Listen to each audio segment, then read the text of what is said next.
नमस्कार दोस्तों। हम पूर्व की क्लास में वर्ण विचारों के बारे में पढ़ चुके थे और वर्ण विचारों के बाद आज हम अध्ययन करेंगे संधि का।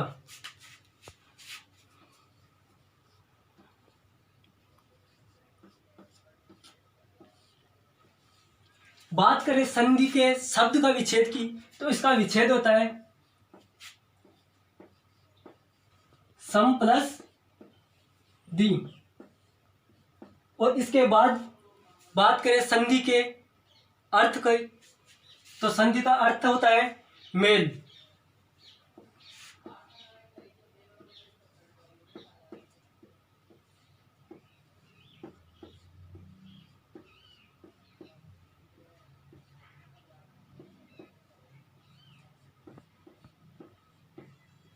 मेल का मतलब होता है कि जब दो वर्ण आपस में मिलकर जब नया शब्द का निर्माण करता है तो उसे बोलते हैं हम मेल।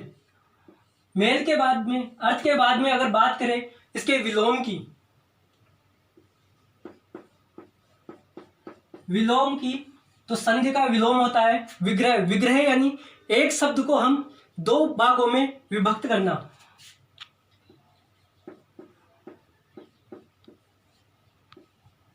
अब इसके बाद बात करें संधि की परिभाषा की।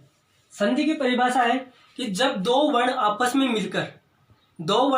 में मिलकर नए वर्ण का निर्माण करते हैं उसे क्या बोलते हैं? हम संधि बोलते हैं।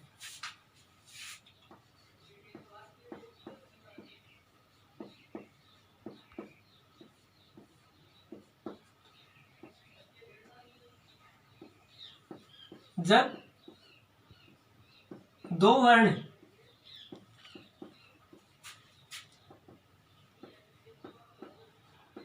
आपस में मिलकर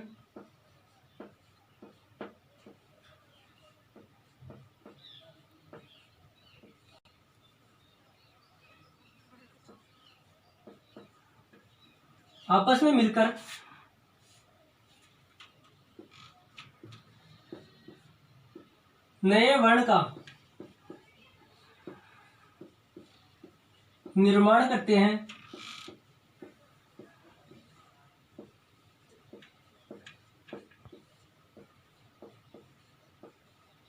तो उसे हम संधि कहते हैं।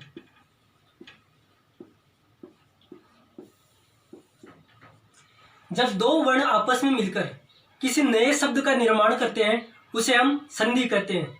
संधि की परिभाषा के बाद में बात करें संधि के भेदों की तो संधि के तीन भेद होते हैं।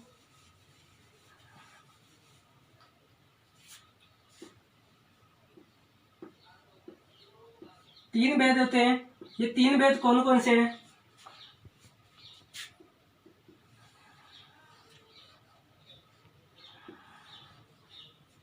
स्वर संधि,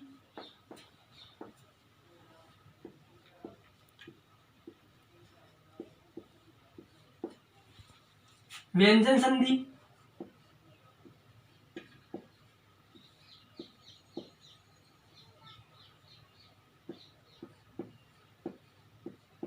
संधि, और तीसरा है विसर्ग संधि।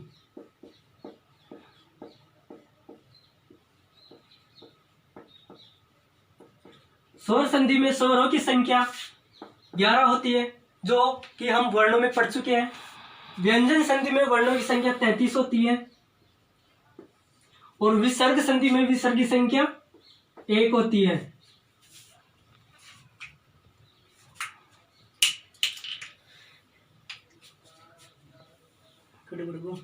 अब बात करें इनके उदाहरणों की तो स्वर संधि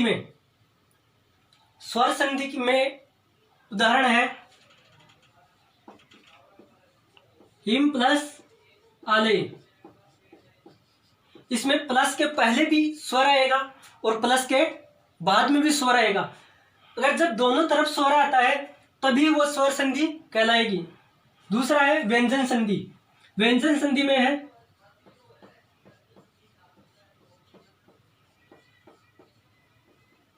इसमें प्लस के पहले स्वर भी आ सकता है और व्यंजन भी आ सकता है, और प्लस के बाद में भी स्वर आ सकता है और व्यंजन भी आ सकता है। तीसरा है अपना विसर्ग संधि।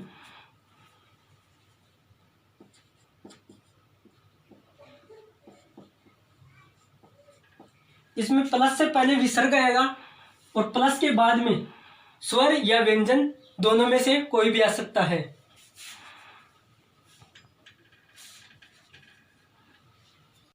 अब बात करते हैं हम सबसे पहले स्वर संधि की।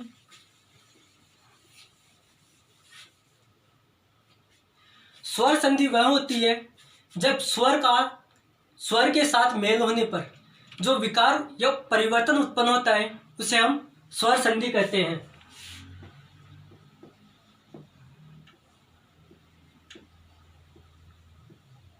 स्वर संधि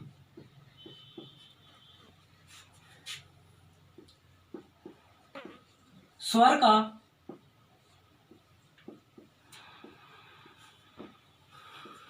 स्वर के साथ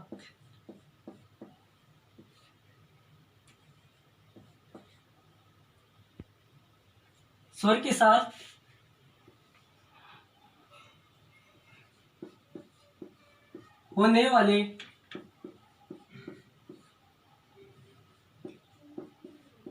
परिवर्तन या विकार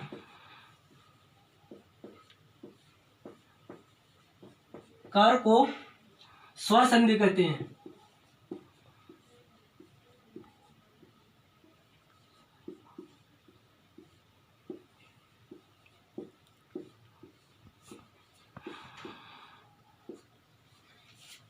स्वर के साथ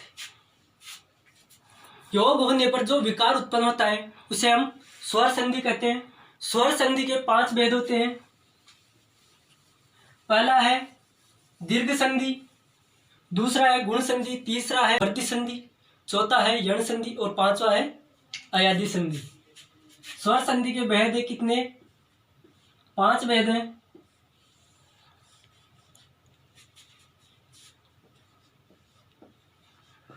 दीर्घ संधि, दूसरा भेद है गुण संधि, तीसरा है वृद्धि संधि,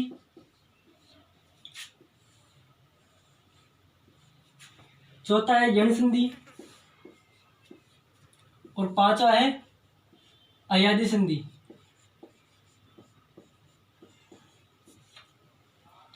पहला है दीर्घ, दूसरा है गुण, तीसरी है वृद्धि, चौथी है अपनी यण और पांचवी है अयादी। अब इसके बाद में हम बात करेंगे सबसे पहले दीर्घ संधि की। पहली है दीर्घ संधि।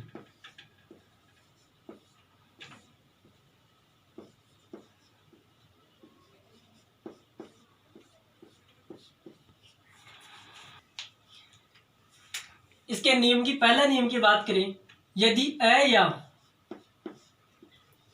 आ के बाद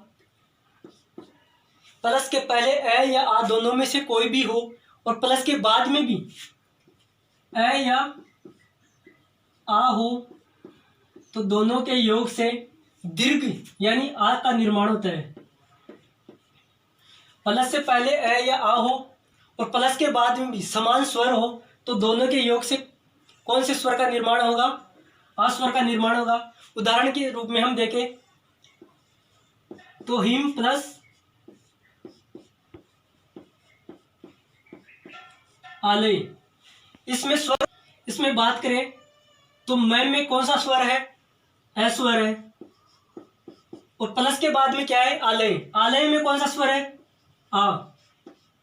अब यहां पर कौन सा स्वर शब्द बचा? हिम।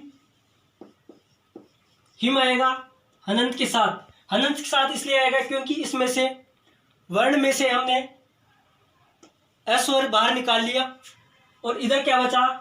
लय। प्लस से पहले अ है और प्लस के बाद में आ है तो अपना नियम देखो, प्लस से पहले अ या आ हो या प्लस के बाद में अ या आ हो तो दोनों के योग से कौन सा स्वर बनेगा? आ। तो अपना स्वर कौन सा बना? आ। इधर क्या बचा अपने पास? हिम अनंत के साथ। इधर क्या बचा हुआ है? लय। अब इसमें हम हिम में आ जोड़े तो हनंत हट जाएगा और आ की मात्रा लग जाएगी। अब अपने पास क्या बचा? लय। तो इसमें शब्द कौन सा बना? हिमालय। इसी प्रकार से दूसरा शब्द देखें तो कौन सा है?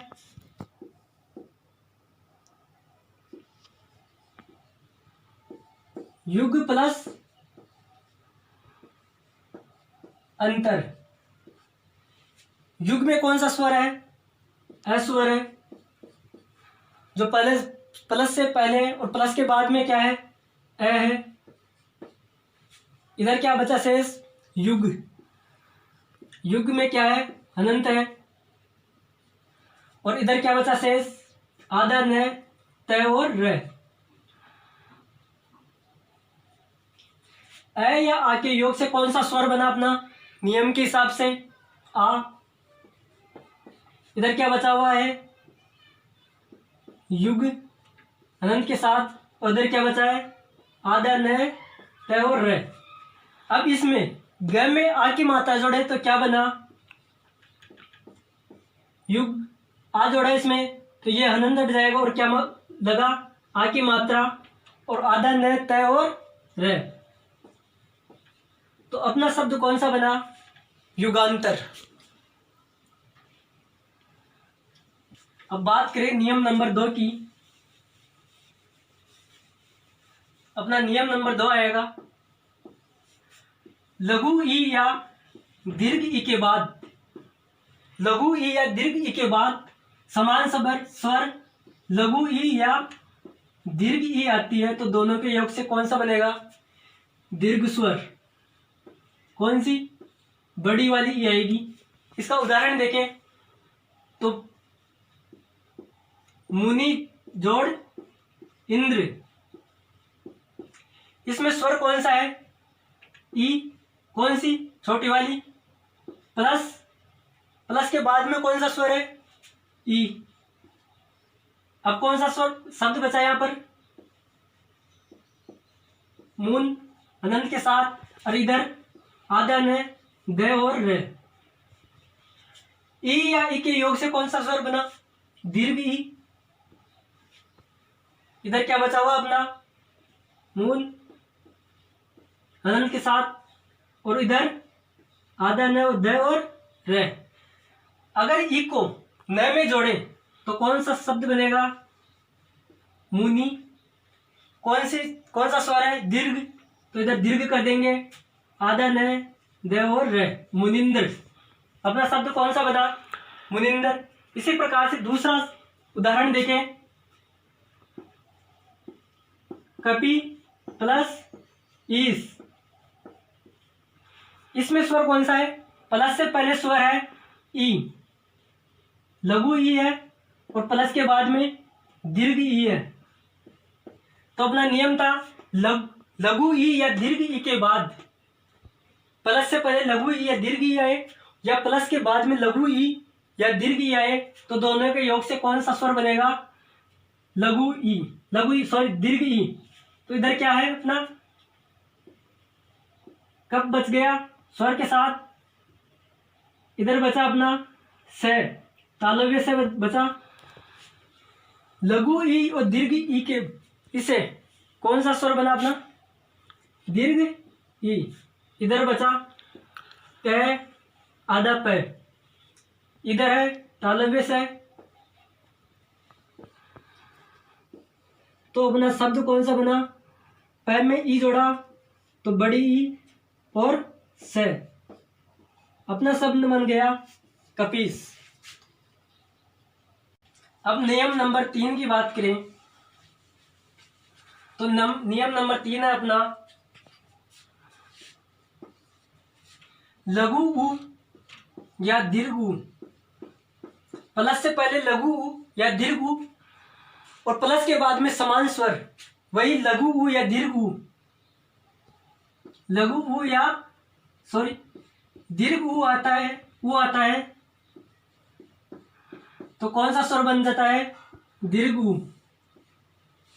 प्लस से पहले लघु ई ऊ या दीर्घ ऊ आता है और प्लस के बाद में भी लघु ऊ या दीर्घ ऊ आता है तो कौन सा स्वर बनेगा अपना? दीर्घ ऊ। उदाहरण के रूप में देखें अपन, तो इसका उदाहरण है लघु प्लस